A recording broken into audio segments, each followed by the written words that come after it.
જૂનાગઢ જિલ્લાના કેશોદ તાલુકાના સોંદરડા ગામે ધોળા દિવસે થયેલી ચોરીની ઘટનાનો કેશોદ પોલીસે ગણતરીની કલાકોમાં જ ભેદ ઉકેલી 2 આરોપીઓને ઝડપી પાડ્યા છે.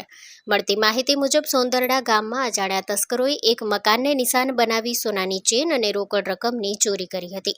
ઘટનામાં કુલ રૂપિયા 1,33,500નો મુદ્દામાલ તસ્કરો લઈ ગયા હોવાનું સામે આવ્યું હતું. ચોરીની જાણ થતાં જ કેશોદ પોલીસે તાત્કાલિક કાર્યવાહી શરૂ કરી હતી.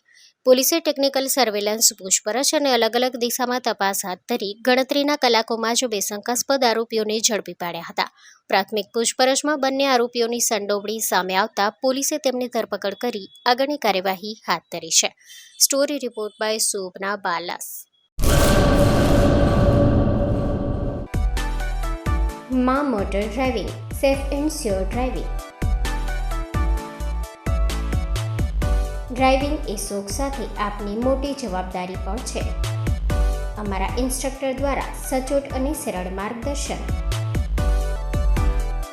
આપની રોજની તાલીમની માહિતી મેળવીને શું અધુરાશ છે એના ઉપર પૂરું ફોકસ કરાય છે.